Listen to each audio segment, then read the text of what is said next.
एकदम बचपन की बात है। अक्षय तृतीया की सुबह हाथ में शगुन की लाल सुर्ख कोपर लेकर मकनासी खान हमारे यहाँ आए। बड़े भैया के पैर छूकर घर के आम की है कहते हुए उनके सामने कोपर रखी और ओसारे के खंबे से टिककर बैठ गए। उनके साथ मेरी ही उम्र का उनका बेटा था। उसके सिर पर गमछे के 2 फेरे लिपटे हुए थे और गमछे के दूसरे सिरे पर कुछ बांधकर गठरी कंधे पर डाली हुई थी। बेटा गोआ, घर में जाकर काकी को खोलकर भुट्टे दे आ।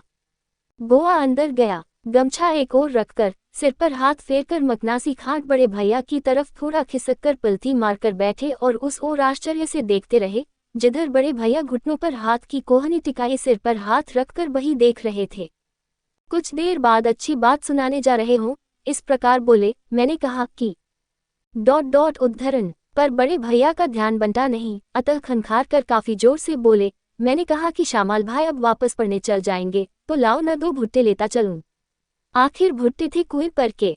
फिर मेरी ओर घूमकर पूछा, इस साल तो आम अच्छे आए हैं, क्या आम खाने के लिए नहीं रुकोगे?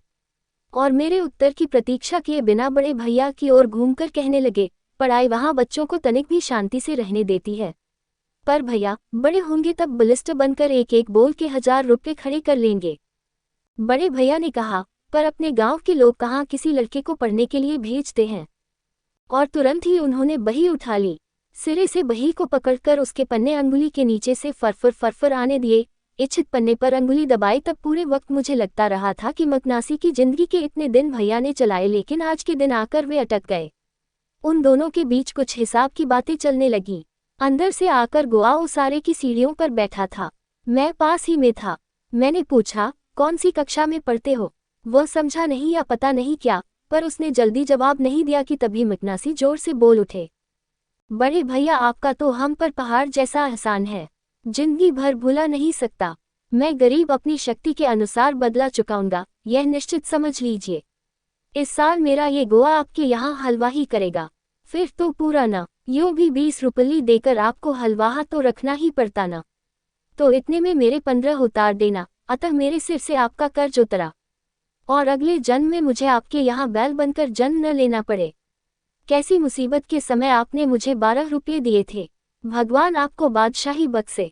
बड़े भैया ने फिर ना नुक की, ये 10 बरस का बच्चा खेती को क्या पार लगा पाएगा? अरे पिछले साल मैंने पूरे साल भर इसे अपने यहाँ खेती के काम में तैयार किया है, अपने शामिल भाई से तो बड़ा लगता है। और मेरी ओर घूमकर बोले, शामिल भाई आपको कितने साल हुए? मैंने कहा, 14वां चल रहा है, पर मैं 12 से भी छोटा लगता था।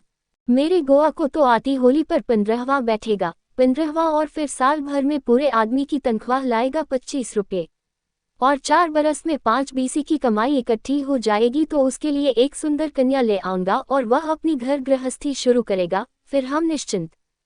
मैंने गोआ की ओर देखा, मुझे वह ऐसा लगा कि मानो मेरी अपेक्षा 10 साल बड़ा हो। तभी मकनासी ने मुझसे पूछा, कौन सी कक्षा में हो भाई? 4थी। बड़े भैया ने कहा, 4थी अंग्रेजी? हाँ। और अपनी? मकनासी ने आश्चर्यचकित होकर मुझसे पूछा। हमारी गुजराती, 7 पूरी करके फिर 1। मैं समझाने लगा, देखा बेटा गोआ, ये तुझसे तो काफी छोटे हैं, पर इतने में ही 8वीं पढ़ चुके। अब के तेरी शाबाशी है, देखता हूँ कैसे खेती पार लगाता है। मैंने पूछा, गोआ को कितना आता है? गोआ तो मेरी ओर ही ताकता रहा। मकनासी बोले, बाप, हमारे यहाँ पढ़ाई कैसी, सब पढ़ने लगेंगे तो हल चलाने वाला भी कोई चाहिए न। हमारी और हमारे पुरखों की पढ़े बगैर ही उम्र कट गई और इसी तरह देखते ही देखते ये छोकरे भी घसीट लेंगे 60-70 बरस। धरती तो वही की वही है न। बड़े भैया की तरफ देखकर फिर कहने लगे, ये तुम्हारे पिता तो पंचांग में से तिथि मुश्किल से निकाल पाते हैं, और तुम हिसाबी निकले और फिर भाई को बलिष्ठ बनाओगे। किसी पूर्वजन्म के पुण्य वाले के भाग्य में ही विद्या होती है।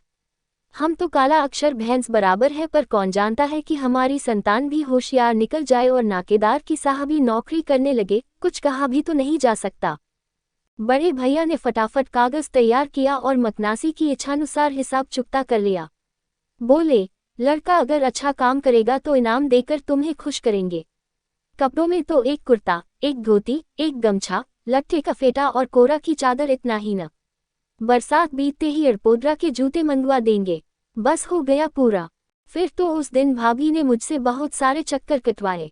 कभी बाहर से कंडेले आने को कहती तो कभी पास के घर से छाछ मांग लाने को कहती, और फिर जाने लगता तो कहती, बैठ बच्चू को झूला झूला, मैं ही ले आती हूँ।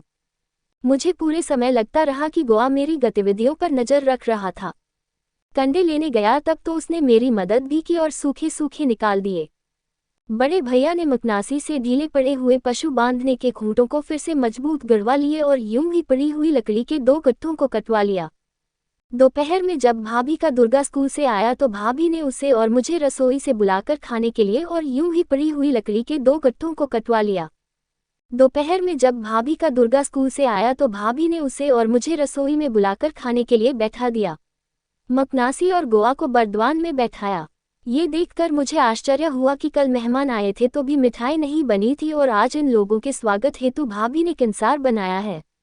बरद्वान में जाकर दूसरी बार कंसार परस कर आती हुई भाभी ने कहा, मकना काका, तुम्हारा बेटा घर पर ही है, यही समझना। मेरा शामिल है, ऐसा ही गोवा को न समझूं तो भगवान मुझसे पूछेगा। शाम ढलने पर गदगद आवाज से भाई भाभी को जय गोपाल करके मकनासी घर लौट गए। कुछ दूर तक पहुंचाकर गोवा घर आया। छुट्टियां खत्म होने में कुछ दिन बाकी थे, तब तक के लिए गोवा को कुआं खेत आदि दिखाने का काम बड़े भैया ने मुझे सौंपा। खेत की बाड़ में कहीं खंज पड़ी हो तो उन्हें भी ठीक करवा लेना था। उनके हलवाहों के साथ हिस्से भी मिलाकर सबके साथ होके पानी की निकटता जोड़ देनी थी। गोविंदा, वह चौंका, मुझसे कहा, हम खाद की बाढ़ के सहारे सहारे घूम रहे थे, ये ठाकुरों जैसा नाम कहाँ से ले आए भैया। घर में तो फिर उस नाम का इस्तेमाल करने लगा था और उस नाम से पुकारने पर उसे गर्व का अनुभव होता था। वह मुझे अपने से बहुत बड़ा लगता। तो गोविंदा, ये सारी सूखी जमीन तू हरी कच कर देगा। बरसात के दिन आने तो दो, तब इसका पता चलेगा। ये तो क्या, पर हमारे यहाँ तो इस पूरे कुएं के खेत से भी बड़ा अकेला बाजरे का खेत है। कितने ही लोग रात दिन एक करते हैं, तब जाके कहीं कटता है। तो काफी अनाज होता होगा। इतनी खेती है, फिर भी तेरे पिता ने तुझे पढ़ने के लिए क्यों नहीं बैठाया? फसल में तो कितनों के हिस्से भी तो होते हैं ना, और फिर हमारा तो सारा का सारा खलिहान से ही बनिया उठा ले जाता है। पिताजी कहते हैं कि अनाज के ढेर से कहीं अधिक बड़ा कर्ज का ढेर है, पर पढ़ो लिखो तो कर्ज तो 10 दिन में चुका दिया जा सकता है। सच बात है। उसने चौंक कर मेरी ओर देखा। हाँ, 5-7 साल में मैं बम्बई यूनिवर्सिटी का ग्रेजुएट हो जाऊंगा तो मुझे अपने यहाँ कैसी नौकरी मिलेगी तुझे पता है। और फिर LL.B. अथवा बैरिस्टर हो जाऊं तो खुद आकर राजा मुझे दीवान न बना ले तो बात हुई। उस समय बड़े भैया द्वारा दिमाग में घुसाई गई महत्वाकांक्षाओं को व्यक्त करने का मौका अनुभव करता हुआ मैं बोले जा रहा था। गोविंदा ताकता ही रह गया। उसका चेहरा किसी प्रौढ़ आदमी के चेहरे की भांति गंभीर और चिंतातुर लग रहा था। श्यामल भाई, तब तो मेरा भाई बैरिस्टर नहीं बन सकता। मैं खिलखिलाकर हंस पड़ा। वह सब कुछ गंभीरता से कह रहा था, इसमें कोई शक नहीं था। गोविंदा ने बात आगे बढ़ाई। इसमें हंसने की क्या बात है? तुम्हारे बाप दादे कहाँ पढ़े लिखे थे? तुम्हारे भैया तुम्हें पढ़ा रहे हैं न, फिर इसी तरह हमारा हौसला भी बढ़ेगा। उसने मुझे खिसियाना सा कर दिया, पर तुरंत ही उसने मुझे मना लिया। हाँ श्यामल भाई, आप दीवान बनेंगे तो आपके हाथ के नीचे आदमी की जरूरत पड़ेगी ना। उसे बुरा न लगे इस तरह मैंने हाँ हाँ करते हुए आधा हाँ में और आधा हंसते हुए सब समेट लिया। गोविंदा मानो अपने मन में ही बात कर रहा हो, और पिताजी भी कह रहे थे न कि हम तो भले ही काला अक्षर भैंस बराबर हों, फिर भी बच्चे अफसरी करने लायक हो जाएं। छुट्टियां खत्म होने पर मैं तहसील के स्कूल में पढ़ने चला गया। मुझे वहां छोड़कर मेरे घोड़े को वापस लाने का काम बड़े भैया ने गोविंदा को सौंपा था। रास्ते भर गोविंदा घोड़े के साथ साथ तेज कदम मिलाता हुआ चल रहा था और हौंफता हौंफता बीच बीच में कुछ पूछ रहा था। तुम दिवाली पर आओ, तब मेरे भाई को पढ़ाना है। हाँ, तुम नवरात्रि में नहीं आओगे, ताज़ा भुट्टे खाने को नहीं मिलेंगे दिवाली पर। तो पहुंचने के बाद सब विद्यार्थियों के सामने तो ज्यादा पूछा नहीं, पर उन सब की तरफ वह अलग ही दृष्टि से देखे जा रहा था, मानो प्रत्येक विद्यार्थी में उसे उसका हाथीरा दिखाई दे रहा हो। फिर वापस दशहरे के समय वह ताज़ा भुट्टे लेकर आया तो अमुक 2-3 छोटे लड़कों को उसमें से देने के कले कहा भी, और फिर मुझे बुलाकर धीरे से पूछा, इनमें से पढ़ने वाला कोई किसानों का बेटा है? कुछ एक ही, नहीं तो सबके घर से बहुत सारे भुट्टे नहीं आए होंगे यहाँ। तुम्हारी तरह किसी के नहीं आते? नहीं रे, क्या ये समझता है कि बड़े भैया हर साल भुट्टे भेजते थे? मैंने पूछा तब बड़े भैया ने कहा कि ले जा, पर उनकी पत्नी कोई बात नहीं, वो तो सब चलता है। पर मुझे बता तो सही, ये भुट्टे तूने अपने ही हाथों से उगाए हैं? तो किसके हाथ से? ये सर्दियां उतरी नहीं कि गेहूं का खलिहान तैयार समझो। पर अब होला देने नहीं आऊंगा। मुझे तुम्हारे बड़े भैया की पत्नी डांटती है। कोई डांटेगा नहीं। वह वापस घर जाने के लिए निकला तो मैं रास्ते तक उसके साथ गया। कुछ दूर पहुंचने के बाद उसने देख लिया कि कोई सुन तो नहीं रहा है और मेरे कान के पास मुंह लाकर खड़ा हो गया। पर बात इतनी महत्व की थी कि बोलने में भी उसे विश्वास नहीं था। हाथीड़ा काम पर लग गया है, हाँ, कभी का। इन 15 दिनों से, वह चिल्लाकर बोला और तुरंत रास्ते पर दौड़ने लगा। मैंने उसे हाथ का इशारा करके और आवाज देकर रुक जाने के लिए कहा। अब मेरी समझ में आता है कि वह रुक सके ऐसी स्थिति में नहीं था। वह मेरी और दूसरे विद्यार्थियों की स्थिति देखने के बाद ऐसा बोलने में शर्मा रहा था। उसकी दृष्टि में इस खबर को सुनाना एक बड़ी समाचार पत्रों में आने वाली किसी भी अंतर्राष्ट्रीय विस्फोट की खबर से भी बड़ी घटना थी। वह थोड़ी थोड़ी देर में मुड़कर देख रहा था और दौड़ रहा था। मैंने आवाज दी और रुमाल हिलाया। हाँ हाँ, मुखिया के बेटे के पास पड़ता है। उसने पता नहीं किसका जवाब दिया। मैंने उसे रोकने के लिए फिर से रुमाल हिलाया। हाँ हाँ, तुम आओगे तब स्कूल में भर्ती करवाएंगे। उसने फिर किसी अनपूछे प्रश्न का उत्तर दिया और रास्ते के मोड़ के पीछे की ओर अदृश्य हो गया। आंखें पोंछता पोंछता मैं वापस आया और अपनी तथा अन्य विद्यार्थियों की ओर एक दूसरी ही नज़र से देखने लगा। मेरे सामने अनेक प्रश्न तैरने लगे। गोविंदा को क्यों पढ़ने का मौका नहीं मिला? वह अनाज पैदा करता है और हम सब मौज करते हैं। ऐसे लोग मजदूरी करते हैं तभी तो हम पढ़ सकते हैं। वह क्यों मजदूरी करता है? न करे, उसे गरज है इसलिए करता है, उसका हित उसी में होगा। इस प्रकार के अनेक उल्टे सीधे विचार दिमाग में उथल पुथल मचा गए। इस घटना के बाद मुझे स्कूल के विद्यार्थियों के प्रति एक प्रकार की नफरत सी होने लगी थी। सर्दी की छुट्टियां हुई तब घर से घोड़ा लेकर गोविंदा स्कूल के फाटक पर आकर हाजिर हो गया था। पूरे रास्ते वह कुछ न कुछ बोलता ही रहा। कहते हैं कि इस बार जैसे गेहूं तुम्हारे कुएं पर कभी पैदा ही नहीं हुए। देखो ना, पिछले 3 साल में जितना न मिला हो उतनी मक्का मैंने इस एक बरसात में पैदा किया है। वही कुआं है, वही खेत, पर आदमी दूसरा है न। हाँ, आदमी कोई अच्छे पांव वाला चाहिए, नहीं तो धरती क्या ना कहती है। जितना ले सको उतना ले लो न। तब तो मैं बड़े भैया से कहूंगा कि तुझे जिंदगी भर के लिए रख ले। नहीं नहीं, तुम यह समझते हो कि मेरे कारण इतनी अच्छी फसल हुई है?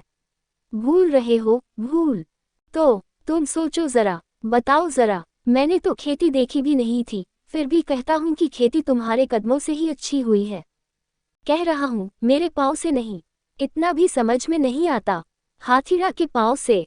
और वह खिलखिलाकर हंस पड़ा। उसके मुफ्त हास्य से मार्ग पर कुछ देर के लिए स्तब्धता फैल गई। मेरी हंसी को मजाक में न ले लिया जाए, इसलिए इच्छा होने पर भी मैं हंसा नहीं। मुझे उससे पूछना था कि हाथीड़ा कुछ पढ़ता विरता है भी, उसका मन पढ़ाई में लगता है या नहीं, कि इतने में वह बोला, मुखिया के बेटे को जितना आता था उतना तो सब हाथीड़ा सीख गया है। उल्टे मुखिया का बेटा पिछड़ गया है। शाम होने पर लड़के पहाड़े बोलते हैं, किंतु हाथीड़ा पंखी उड़ाने के लिए मचान पर चढ़ता है तब भी पूरा दिन पहाड़े गाता है। बड़े भैया तो कहते हैं कि हाथीड़ा बड़ा विद्वान बनेगा। बड़े भैया ने किस अर्थ में कहा होगा, ये तो वह ही जाने, पर गोविंदा के सारे चिन्ह अनुकूल प्रतीत हो रहे थे। अपने रास्ते में रह रहकर मुझसे 2-3 बार कहा, एक बात तो तुम्हें नहीं ही बताऊंगा। कौन सी? जानने लायक होगी तो तुम एक बार घर अरे कुएं पर तो पहुंचो, पता चल जाएगा। उसने वह एक बात न कही हो इतना ही नहीं, पर घर पहुंचने के पहले रह रहकर 4-5 बार गंभीर मुद्रा में उसने कहा, नहीं नहीं, तुम चाहे जो करो, वह बात तो तुम्हें नहीं ही बताऊंगा। उसके सिवा सब बातें उसने मुझे बता दी थी, यह मुझे मान लेना चाहिए। शाम हुई। भाभी का दुर्गा और मैं कुएं वाले खेत पर गए। हमें देखकर गोविंदा दौड़ता आया और मुझे मेड़ पर घुमाने लगा।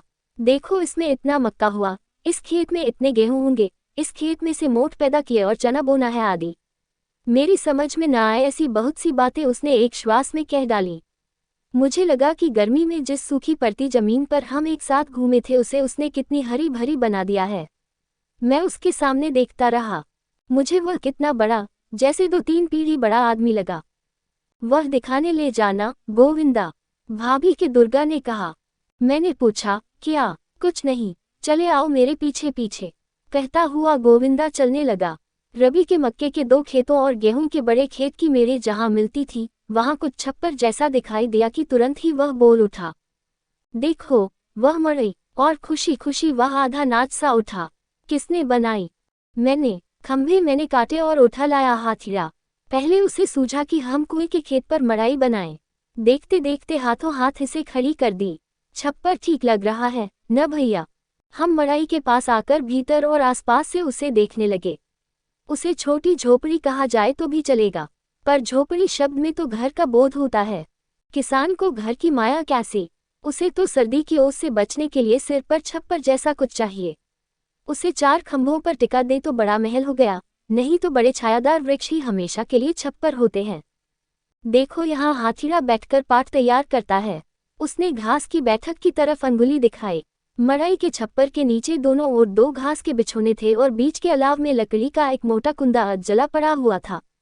उसके सिरे में से धुएं की पतली लकीर निकल रही थी। वह बीड़ी के धुएं की लकीर जैसी दिखाई देती हुई कुंदे में मानवीयता का आरोपण करने के लिए प्रेरित कर रही थी। खंभे पर पानी की 2 तुम्बियां लटकाई हुई थीं। छप्पर पर मिट्टी का काला सकोर उल्टा रखा हुआ था और उसके पास एक छोटी सी नारियल की कांच सी रखी हुई थी। यहाँ बैठकर उसने सारे पहाड़े याद कर लिए। गोविंदा ने उत्साह से कहा।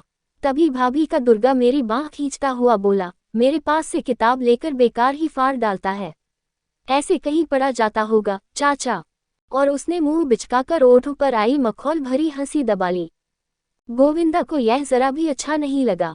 इतने में सामने की मेड़ से हाथीरा दौड़ता दौड़ता आया। मुझे देखकर उसका चेहरा खिल उठा। 8-9 साल का हाथीरा गोविंदा का सर्वस्व था। उसके खुद के शरीर पर अंगरखा भी था, पर हाथीरा ने ढीला ढाला कोट पहन रखा था। घुटनों से कुछ नीची लाल किनारे की धोती लांग लगाकर पहनी हुई थी। उसके सिर पर खादी की मैली कुचैली टोपी थी। आते ही वह हमें आश्चर्य से देखने लगा। एकदम शीघ्रता से भाभी के दुर्गा ने बिल्ली की तेजी से हाथीरा के कोट की जेब में हाथ डाला और 2-3 मोड़ मुड़ी पहाड़े की किताब निकाल ली। देखो इस तरह पढ़ा जाता है। बड़ा पढ़ाकू बना है, मेरी किताब खराब कर दी। दुर्गा ने फिर मुंह बिगाड़ा और जब किसी ने उसकी बात नहीं सुनी तो मेरी ओर देखते हुए हंसते हंसते कहने लगा, ये ठाकरे क्यों पढ़ने के चक्कर में पड़ते हैं। गोविंदा का मुंह उतर गया। हाथीरा का आश्चर्य आंसू तक पहुंच गया। मुझे ये नहीं सूझा कि क्या करना चाहिए, पर फिर तुरंत ही जेब से 4 पैसे निकालकर मैंने दुर्गा को दिए। ये ले, इसकी तू अपने लिए नई किताब ले आ, ये पुरानी इसे दे दे।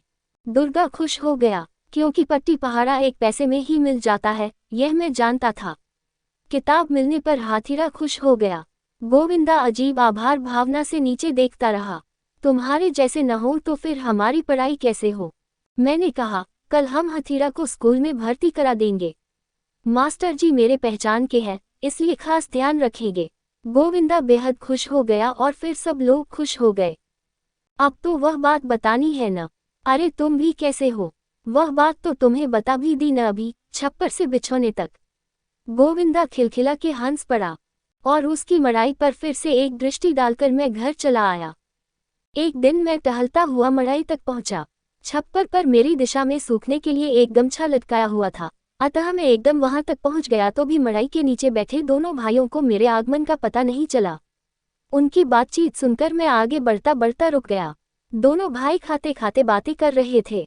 देख अब तू पढ़ने में कसर रखे तो तेरी जिम्मेदारी। मुझे पहाड़ों में मास्टर साहब पहला नंबर देते हैं। उस दुर्गा ने इसीलिए तो वह किताब वापस ले ली, पर अब उसका कुछ काम भी नहीं है। कुछ नहीं, हमें क्या, जहाँ तक पढ़ सकते हैं वहाँ तक पढ़ना है। श्यामल भैया तुम्हें बलिष्ठ बनाए बगैर नहीं रहेंगे। जा जा, पागल की तरह क्या बोलता है। हाथीरा अपनी जाति की प्रथा के अनुसार बड़े भाई को भी तुकारे से ही बुलाता था। हाँ हाँ, तुझे बम्बई यूनिवर्सिटी का ग्रेजुएट, बम्बई यूनिवर्सिटी का ग्रेजुएट बनाएंगे और कहते थे। मैंने बड़ी मुश्किल से हंसी रोक रखी थी। और वे दीवान बनेंगे तो तुझे कम से कम तहसीलदार तो बना ही देंगे। किसे? मुझे? हाँ हाँ, इस इतने से हाथीरे को बड़ा तो होने दे। क्या कोई पेट से तहसीलदार बनकर जन्म लेता है? हाथीरा हंस पड़ा। मैं तहसीलदार बनूंगा तो तुझे क्या बनाऊंगा, बता तो। मुझे तो तू चपरासी बनाएगा, या फिर तू अपने घोड़े पर चढ़कर रास्ते पर जा रहा होगा और मैं अपने कुएं पर काम कर रहा होऊंगा तो तू मुझसे बेगार करवाएगा। हाथीरा हंस पड़ा। तो जरूर मैं तहसीलदार बनूंगा। लो, तो बस पढ़ ही डालूं। देख हंसी में मत उड़ा देना। बापू कह रहे थे मुझे यहाँ छोड़ा था तब से इस होली पर मुझे 15वां लगेगा, इसलिए मैं पूरे आदमी की तनख्वाह ला सकूंगा और फिर 4-5 साल में अच्छा सा पैसा इकट्ठा हो जाएगा तो बापू मेरा घर बसवा देंगे और मैं अपनी जिंदगी खींच लूंगा, अपने लीम्बा काका की तरह या बापू की तरह या अपने लोगों की तरह। पर तुझे तो पढ़ते ही जाना है, आगे पीछे देखे बगैर इस मड़ाई से जगमगाता तेज प्रकट करना है, समझा कुछ? इसमें मड़ाई का क्या है? बड़े भाई की सारी बात सुनकर थोड़ा कुछ समझकर भी जब हाथीड़ा को कुछ नहीं सूझा तो बोल उठा, अरे वाह, तू आखिर में ऐसा ही बदला चुकाएगा क्या? इस मड़ाई की जगह बड़ी हवेली बनवाना। किसी दिन तहसीलदार से दीवान के पद पर पहुंचे तो उसने मुंह का कौर नीचे उतारा और साफ गले से आगे बोला, मेरी तरह तेरे मेरे बच्चे हम में से किसी के भी बच्चे पढ़े बिना न रहें, ये देखना।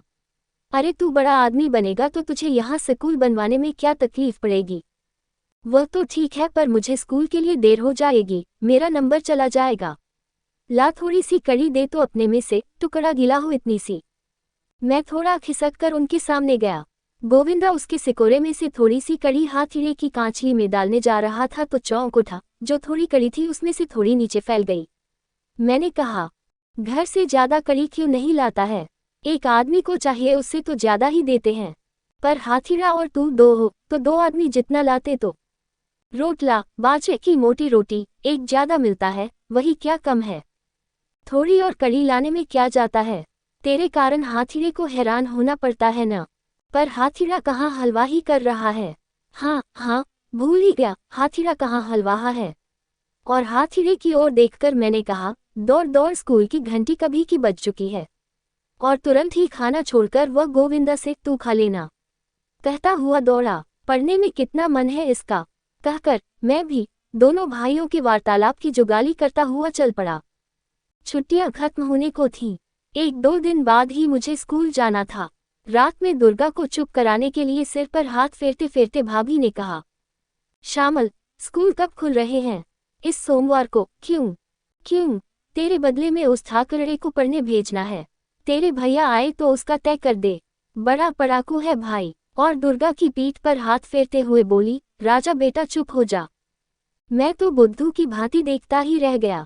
गोविंदा की भांति किसी के यहाँ हलवा ही करने गया हूँ, ऐसा परायापन मुझे अपने ही घर में लगा।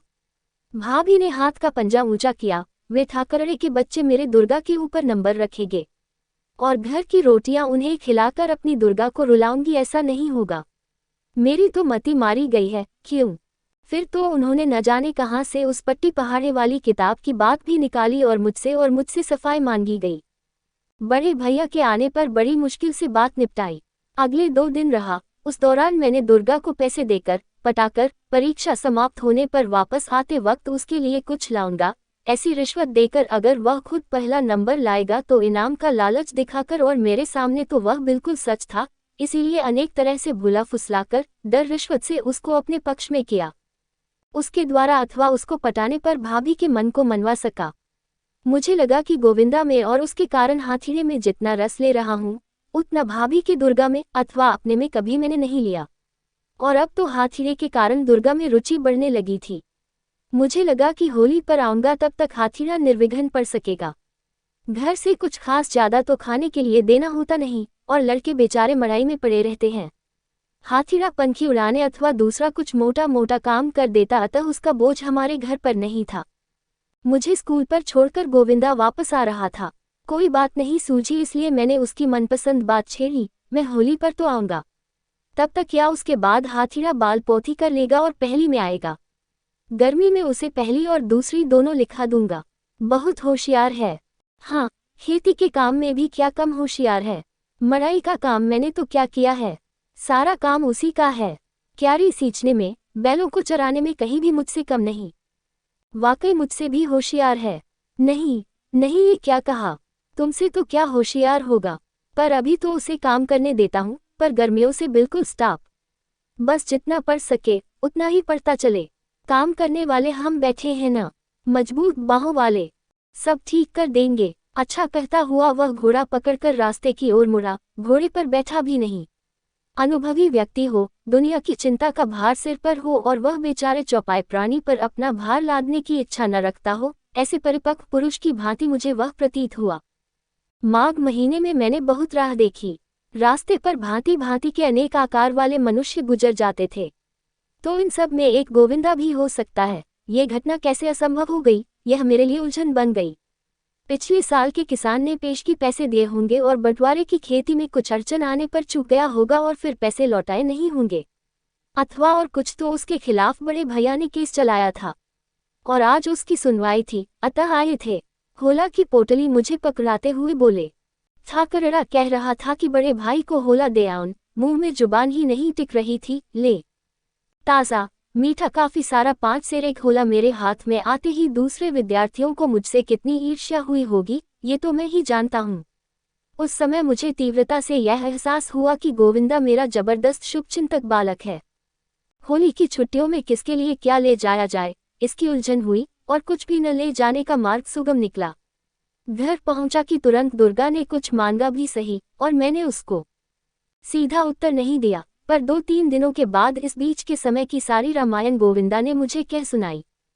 तुम कहते थे न कि कड़ी क्यों ज्यादा नहीं लाता है, पर पीछे से तो रोटला भी बंद कर दिया और मुझे अकेले खाने में से हम दोनों पूरा करते रहे। वो तो मुखिया का हलवा किसी दिन थोड़ा बचा तो दे देता है, इससे पूरा होता। ... और किसी दिन बड़े भैया की पत्नी कहती कि घर पर ही खाकर जा, इसलिए मुझे अकेले ही रोटले का डोचा जैसे तैसे गले के नीचे उतारना पड़ता और हाथीरा भूखा तरसता रहता सारे दिन। पहले तो हाथीरा ही खाना लेने जाता था, लेकर आता होता तो रास्ते में दुर्गा और उसके साथी हाथीरा के पीछे कुत्ते दौड़ाते और इस मड़ाई में गुदरी पड़ी है ये किसकी समझ रहे हो, अपने घर की नहीं है, मुखिया के हलवाहे ने ला दी है। पर मेरे मन पर कुछ असर नहीं पड़ता। हाथीरा नंबर पहला रखता है। अब तुम आए हो तो 2-3 किताबें पढ़ाकर अंग्रेजी में भर्ती करवा दो। और कुछ देर रुककर बोला, मेरी आंखों के सामने हाथीरे को पढ़ा लिखा देख लूं तो जन्म सुधर जाए। ये सब सुनना मेरे लिए कठिन था, पर भाभी की बात सुननी उससे भी कठिन था। बड़े भैया और मैं रात का खाना खा रहे थे कि तभी वे बोली, अब अपना शामल तो पड़ चुका, बहुत हुआ, इस दुर्गा को भी बाल पोथी से आगे नहीं पढ़ाना है, पढ़ाई में एकदम कमजोर है, आखिरी नंबर लाता है, घर बैठे सीख लेगा चिट्ठी पत्री लिखना। शामल उस ठाकरड़े को पढ़ाता है तो इतना दुर्गा को नहीं सिखाएगा। इतने ठंडे कटाक्ष से वह बोल रही थी कि मेरे गले का कौर अधा बीच में ही अटक गया।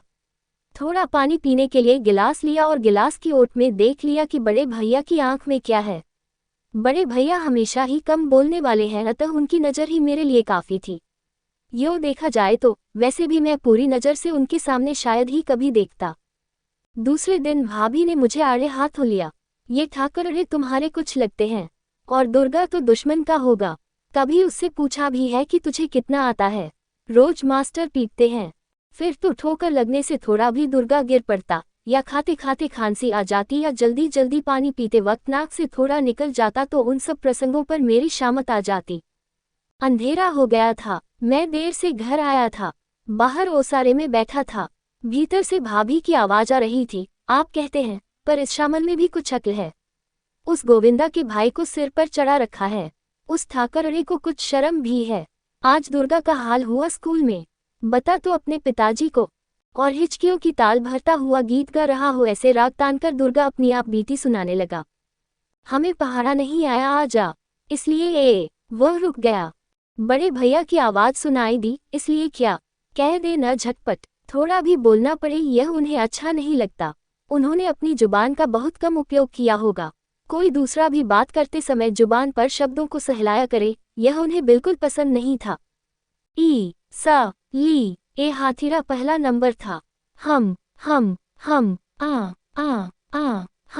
आ। तुझे पहाड़े नहीं आए इसलिए वह पहला नंबर था। कैसी बात करता है, जा अपनी माँ को ही सुना। रसोई से बाहर निकलकर भाभी चीख उठी, अब आप भी क्या बच्चे बनते हैं? और दुर्गा की ओर मुड़कर बोली, तू भी क्या अपने पिता जैसा बन रहा है? कह डालना कि फिर मास्टर ने हाथीरा से कहा कि सबके गालों पर एक एक तमाचा जड़ दे, और उसने सटाक से जड़ दिया। जड़ क्यों न देगा, घर की रोटियां खाकर तो उसके हाथ में ताकत जो आ गई है। दुर्गा को थप्पड़ खिलाने की हम में कहीं कम उमंग है। दुर्गा धीरे से बुदबुदाया, मास्टर ने कहा कि हाथीरा तमाचे मार, इसलिए। हाँ, फिर हाथीरा होंगे अपने घर के। मुझे तो लगता है कि बैल मुझे मार वाली जैसी स्थिति शामल ने कर दी है। उसे क्या, उन्होंने मुझे भी काफी सुना दिया। उनका पारा उतरने के बाद बड़े भैया ने मात्र गिने चुने 2 वाक्य कहे। अब ये होली तो परसों आ गई है, अक्षय तृतीया के दिन देख लेंगे।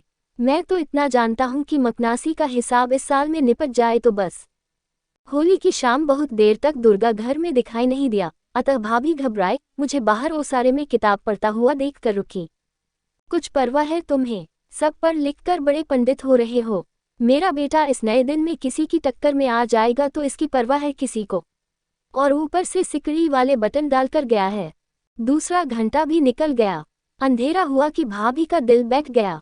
उन्होंने मुझे फटकारा, निर्लज बड़ा आया पड़ा को, मेरे बेटे की जान ही लेने बैठा है न। दिवाली से उस पर जोंक चिपका दी है तो बेचारा सूख के कांटा हो गया है, और जला भुना मेरा लड़का घबरा कर। क्रोध से उनकी जुबान भी कांपने लगी थी और इस अशुभ वाक्य को वे आगे बोल न सकी। मैं उठा और सारे गांव में तलाश करके अंततः यह मानकर वहां गया कि कुएं पर होगा।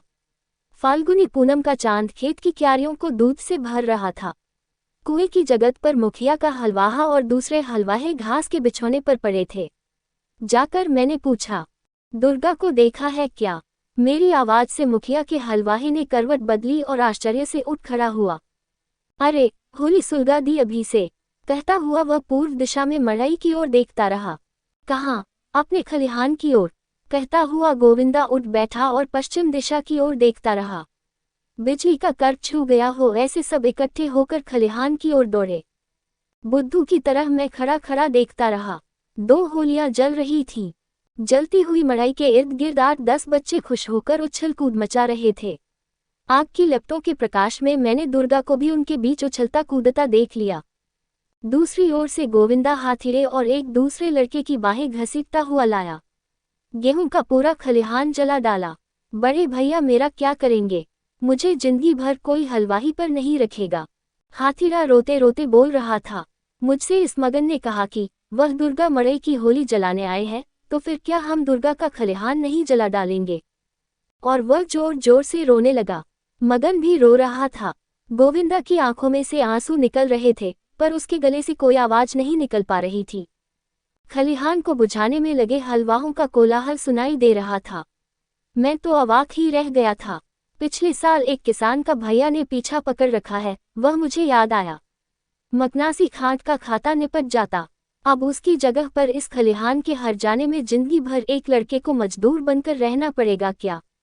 ऐसी आशंकाएं मुझे होने लगी।